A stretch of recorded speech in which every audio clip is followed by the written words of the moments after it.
Hi, this is Gitanjali. Good morning to all of you. इस series में हम कर रहे हैं मल्टीपल चॉइस क्वेश्चन डेली सुबह 9 बजे, और अभी जो हमारी सीरीज़ चल रही है वो है इंडियन एविडेंस एक्ट की। अब तक हम 260 क्वेश्चंस को कवर कर चुके हैं।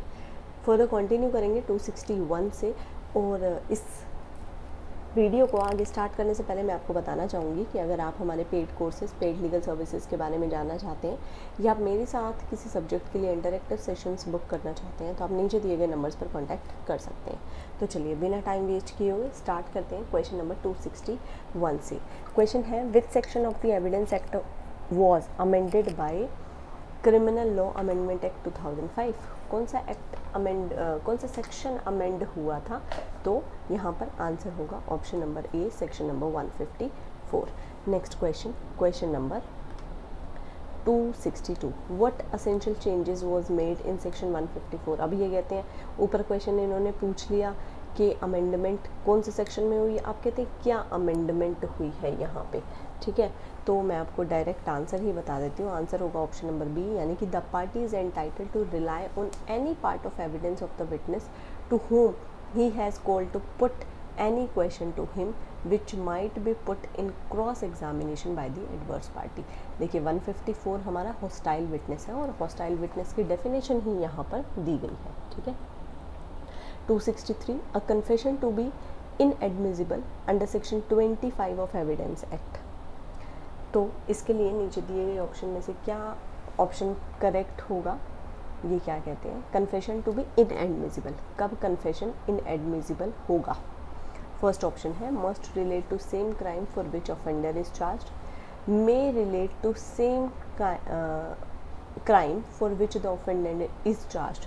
देखिए जो फ़र्क है ना दोनों ऑप्शन में, इसमें मस्ट वर्ड यूज़ किया हुआ है, इसमें मे वर्ड यूज़ किया हुआ है। तो आंसर होगा ऑप्शन नंबर बी, मे। आप एविडेंस एक्ट देखोगे ना, हमेशा या तो वर्ड शैल यूज़ होता है या फिर मे यूज़ होता है। ठीक है, तो मस्ट का तो सवाल ही पैदा नहीं होता। नेक्स्ट 264, हॉस्टाइल विटनेस कहाँ पर प्रोवाइड किया गया है? 154 में। ठीक है। Next question number 265, in which of the following case supreme court held that TIP is only an aid to investigation. The practice is not borne out of prudence. किस case में हेल्ड किया गया था? तो आंसर होगा option number A, Siddharth Vashisht alias Manu Sharma, NCT versus state of NCT Delhi 2010 Supreme Court. ठीक है। Next question number 266, circumstantial evidences is considered weaker evidence as compared to direct evidence. Circumstances evidence weaker evidence होते हैं direct से। First option, because it has two errors of fallibility. First is of fact from which inference is drawn being proved. Second, of inference to be drawn from the fact proved. देखिए first option ही correct है, तो यहाँ पर answer होगा option number ए। ठीक है, क्या है? सर्कमस्टेंशियल एविडेंसेस वीकर होंगे डायरेक्ट एविडेंसेस से ऑब्वियसली। अब क्यों होंगे? क्योंकि यहाँ पर ज़्यादा इन्फ्रेंस ड्रॉ की जा सकती है कि भाई गड़बड़ हो सकती है सर्कमस्टेंशियल एविडेंसेस में, पर डायरेक्ट एविडेंस में ऐसी कोई इन्फ्रेंस का सवाल ही पैदा नहीं होता। ठीक है, तो जब आप क्वेश्चन सॉल्व करें ना, तो थोड़ा सा जब हम इस तरीके से फोकस होके करेंगे ना, तो हमें सब समझ में आएगा कि आखिर इसका आंसर क्या होगा। ठीक है, तो एक मिनट रुकिएगा, मैं इस पेज को साथ ही जब तक आप मैं इस शीट को सेट करती हूँ, आप मुझे कमेंट सेक्शन में ये ज़रूर बताइएगा कि किस एग्ज़ाम की प्रिपरेशन आप कर रहे हैं, सो दैट मुझे भी थोड़ा सा आइडिया हो कि मेरी ऑडियंस किस एग्ज़ाम को टारगेट कर रही है, ताकि अगर उससे रिलेटेड मैं कुछ ला पाई तो मैं ज़रूर लेकर आऊँगी। ठीक है, यस, हम आ चुके हैं हमारे नेक्स्ट क्वेश्चन के ऊपर। हमारा नेक्स्ट क्वेश्चन है question number 267। I hope screen मेरी क्लियर होगी, और अगर आपको वीडियो देखते टाइम कोई सजेशन या ओपिनियन हो ना, तो आप प्लीज़ मुझे कमेंट सेक्शन में ज़रूर बताया कीजिए, ताकि मैं उस पर अपनी इम्प्रूवमेंट कर सकूँ। ठीक है। 267, in the law of evidence fact means and includes. Fact का क्या मतलब है? सभी anything perceived by the senses. Yes, state of thing capable of being perceived by senses, yes. Mental condition of which person is conscious, yes. तो answer होगा all of the above, ठीक है। Next 268, a dying declaration is relevant evidence under section 32 of the evidence act not with standing it been hearsay evidence because. देखिए भले ही ये hearsay है पर फिर भी डाइंग डिक्लेरेशन रेलेवेंट है और एक सोल बेसिस ऑफ कन्विक्शन भी हो सकता है। तो डाइंग डिक्लेरेशन के लिए जो आंसर होगा वो होगा ऑप्शन बी, यानी कि if a person is dead और anything said by the person as to the cause of death is relevant since the dead person can not be brought before the court to testify, necessity makes it inevitable to admit said statement. एक बंदा जो मरते मरते statement दे के गया, मर गया है, अब वो मरा हुआ बंदा कोर्ट में आ नहीं सकता, ठीक है, इसलिए ये एडमिसिबल होती है। Next 269, Indian evidence act does not apply to, किस पर अप्लाई नहीं होता है, ठीक है। फर्स्ट है प्रोसीडिंग बिफोर आर्बिट्रेटर, नहीं होता। एफिडेविट सबमिटेड बाय, एफिडेविट्स पर भी नहीं लगता। Statement made by a child लगता है। Statement of a person whose past is criminal लगता है भाई।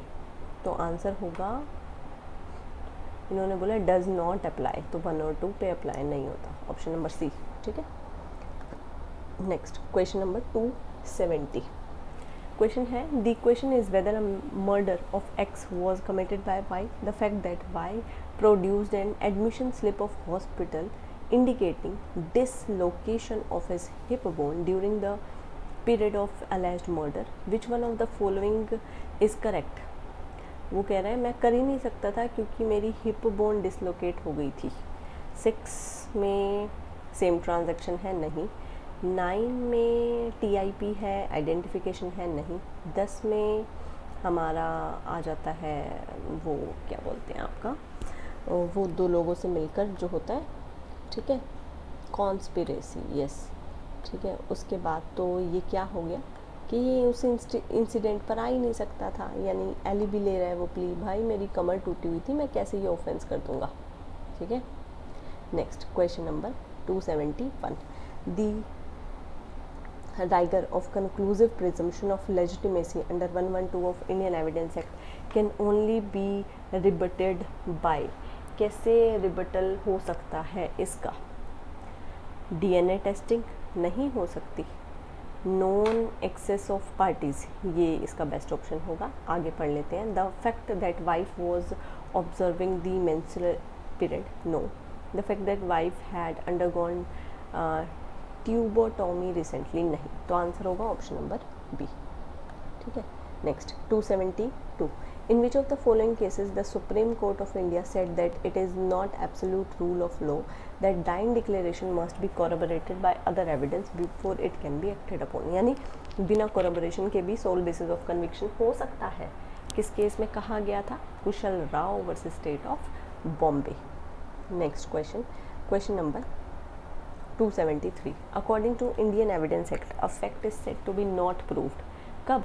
जब वो नाइदर प्रूव्ड नो डिसप्रूव हो, option number C is correct. Next 274, Indian evidence Act deals with relevancy of evidence, reliability of evidence या फिर एडमिसिबिलिटी ऑफ एविडेंस। तो answer होगा relevance of evidence and admissibility of evidence. ये word कहीं पर भी use नहीं किया गया, तो आंसर होगा 1 और 3 यानी कि ऑप्शन नंबर बी, ठीक है। Next question, question number 275, cross examination of one's own witness is, अपने ही विटनेस को क्रॉस एग्जामिनेशन अगर आप करना चाहते हो तो with the permission of the court होगा। Next 276, Indian evidence Act declare that anything said done और written by one of the conspirator is relevant to prove the conspiracy if it was in, ये section 10 से related है, conspiracy से। If it is in reference to their common intention, बहुत important question है, एक single से word का फ़र्क आता है जो कि है रेफरेंस, तो आपको यहाँ पर ध्यान रखना है। आंसर होगा ऑप्शन नंबर बी, और आप इसको नोट कर लो, ये आपको एग्जाम में मिलेगा। Next question, question number 277, according to Indian evidence act the burden of proof in a suit or proceeding lies on the, किसके ऊपर होता है बर्डन ऑफ प्रूफ? बताइए केस को प्रूव करने के लिए किसके ऊपर बर्डन ऑफ प्रूफ होगा?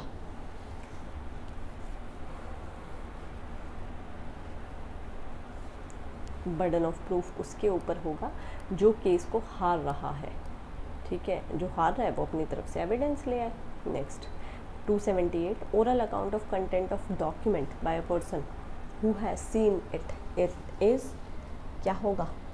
बताइए, ये होगा सेकेंडरी एविडेंस। और आप ऑप्शन पढ़ेंगे तो ऑप्शन ही नहीं है, तो आंसर होगा option number D. Next question number 279 the question in cross examination must be confined to facts testified by the witness on his chief need not be confined to the fact testified by the witness in his chief। तो देखिए cross करने का हमारा purpose क्या होता है? सच्चाई बाहर लाना। तो ज़रूरी नहीं है कि वो चीफ तक ही लिमिटेड हो, ज़्यादा भी हो सकता है। Next question 280 A wishes to prove a dying declaration by B the burden to prove that B is dead on किसके ऊपर होगा ये बर्डन?